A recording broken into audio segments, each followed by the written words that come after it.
हर हर महादेव, जय जय शिव शंभु। आज हम महाशिव पुराण की रुद्र संहिता का अध्याय दूसरा पढ़ने जा रहे हैं। इसमें हम पढ़ेंगे नारद जी की काम वासना के बारे में। सूत जी बोले, हे महर्षियों, एक समय की बात है। ब्रह्मा पुत्र नारद जी हिमालय पर्वत की एक गुप्त गुफा में बहुत दिनों तक तपस्या कर रहे थे। उन्होंने दृढ़ता पूर्वक समाधि लगाई थी और तप करने लगे थे। उनके उग्र तप का समाचार पाकर देवराज इंद्र कांप उठे। उन्होंने सोचा कि नारद मुनि मेरे स्वर्गलोक के राज्य को छीनना चाहते हैं। यह ख्याल आते ही इंद्र ने उनकी तपस्या में विघ्न डालने की कोशिश की। उन्होंने कामदेव को बुलाया और कहने लगे, हे कामदेव, तुम मेरे परम मित्र एवं हितैषी हो। नारद हिमालय पर्वत की गुफा में बैठकर तपस्या कर रहे हैं। कहीं ऐसा न हो कि वह वरदान में ब्रह्मा जी से मेरा स्वर्ग का राज्य ही मांग बैठे। अतः तुम वहां जाकर उनका तप भंग कर दो। यह आज्ञा पाकर कामदेव वसंत को साथ ले बड़ी गर्व से उस स्थान पर चले गए और अपनी सारी कलाएं रच डाली।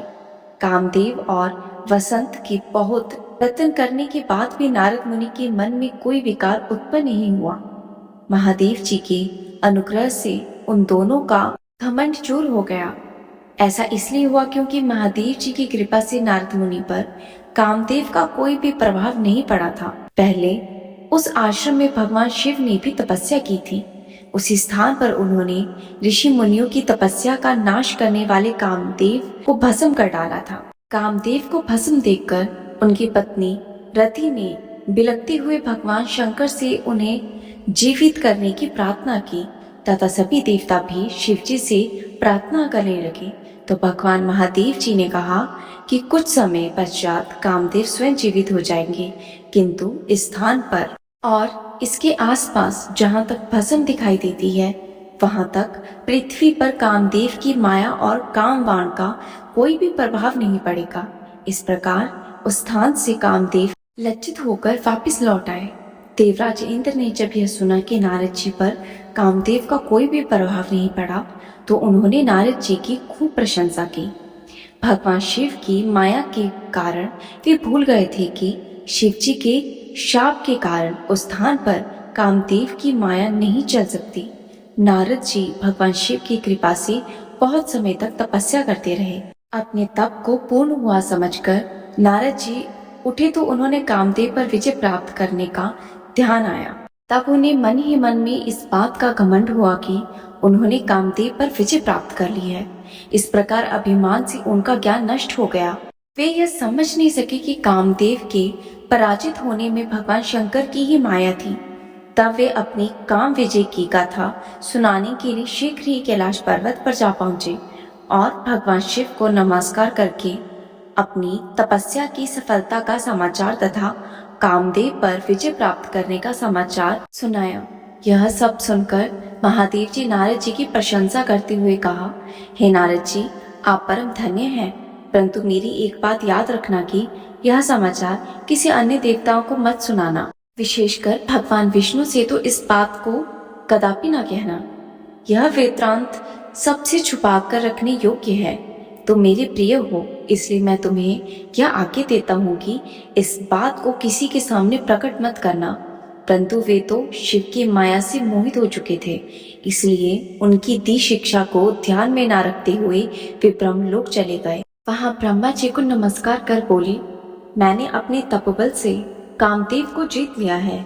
यह सुनकर ब्रह्मा जी ने भगवान शिव के चरणों का चिंतन करके सारा कारण जान लिया तथा अपने पुत्र नारद को यह सब किसी और से ना कहने का कहा।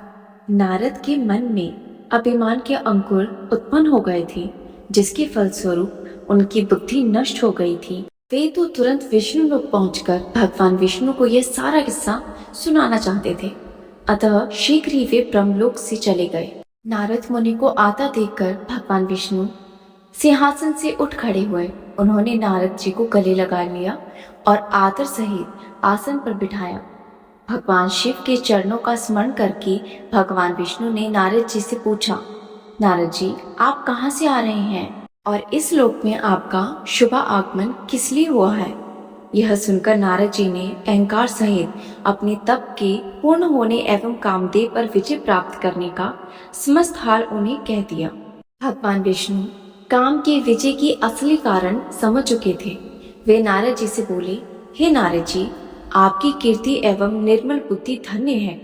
काम, क्रोध एवं लोभ मोह उन मनुष्यों को पीड़ित करते हैं जो भक्तिहीन हैं। आप तो ज्ञान वैराग्य से युक्त एवं ब्रह्मचारी है, फिर भला यह काम आपका क्या ही बिगाड़ सकता था।